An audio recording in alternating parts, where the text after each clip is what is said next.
Good morning बच्चों। Good morning. तो आज हम लोग गणित में क्या पढ़ रहे हैं? वर्गमूल।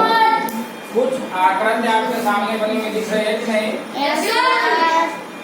क्या कह रहा है? निम्नांकित आकृति को ध्यान से देखिए तथा नीचे लिखे प्रश्नों का उत्तर सोच समझकर बताइए। देख रहे हैं आप, ये आकृति बनी हुई है क्या? ठीक है। और इसकी लंबाई और चौड़ाई दोनों 1-1 सेंटीमीटर दे रखा है। देखो यहाँ से यहाँ तक इसकी लंबाई कितनी है? 1 सेंटीमीटर। यहाँ से इसकी भी लंबाई 1 सेंटीमीटर। यहाँ से इसकी लंबाई 1 सेंटीमीटर और चौड़ाई कितनी है? 1 सेंटीमीटर। यानी कि सबकी लंबाई भी 1 सेंटीमीटर है और चौड़ाई भी 1 सेंटीमीटर। तो ध्यान से देखिए, सबसे पहले आपको ये देखकर ये समझना है कि अगर कोई आकृति है उसकी लंबाई भी 1 सेंटीमीटर है और चौड़ाई भी 1 सेंटीमीटर है। यानी कि लंबाई और चौड़ाई दोनों क्या है? बराबर है। बराबर है कि नहीं है? Yes sir. देखा है कि नहीं? यहाँ पे तो 1 सेंटीमीटर लंबाई है और उसकी चौड़ाई सबकी 1-1 सेंटीमीटर है। तो इस तरीके से आप देख रहे हैं कि लंबाई और चौड़ाई दोनों क्या है? एक बराबर है। तो जहाँ पर लंबाई और चौड़ाई एक बराबर आ जाता है और ये बीच में लगभग 90 अंश का कोण बन जाता है, तो ऐसे आकृति को क्या बोलते हैं हम लोग?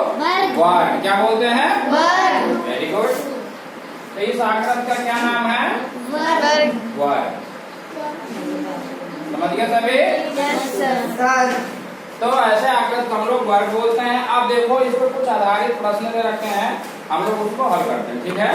पहला प्रश्न है, उपयुक्त आकृति में कितने भाग हैं? कितने हैं भाग? 1, 2, 3 है।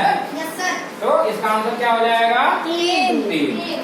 क्या हो जाएगा? 3। समझ गए सभी? Yes sir. अब दूसरा प्रश्न देखिए, प्रत्येक भाग की कितनी भुजाएं हैं? प्रत्येक भाग की कितनी भुजाएं हैं? 1, 2, 3, 4। इसका भी 1, 2, 3, 4। इसका भी 1, 2, 3, 4। तो प्रत्येक आकृति कितनी भुजाएं होंगी? 4। एक की कितनी होंगी? 4 होंगी। ये क्या है? इन दोनों में कॉमन है। इसके लिए भी है और इसके लिए भी है। और ये वाली भुजा इसके लिए कॉमन है और इसके लिए कॉमन है। यानी कि एक आकृति अगर वर्ग बन रहा है तो उसकी भुजा कितनी होंगी? 4 होंगी। कितनी? 4। तो यहाँ पर आंसर हो जाएगा आपका 4। ठीक है। अब क्या कहना? तीसरा प्रश्न, प्रत्येक भाग के भुजा की लंबाई और चौड़ाई में क्या संबंध है? बताइए। इसकी लंबाई भी 1 है और चौड़ाई भी 1 है, तो क्या संबंध आएगा? हैं? लंबाई और चौड़ाई का अगर हम लोग अनुपात निकालेंगे तो क्या आएगा? 1:1। यानी कि क्या है? बराबर है। लंबाई और चौड़ाई का अनुपात 1:1 है। यानी कि हम कह सकते हैं बराबर है। क्या है? बराबर। समझ गए? Yes sir.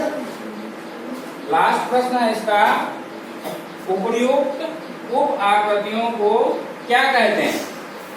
इस आकृति को क्या कहेंगे? वर्ग। क्या?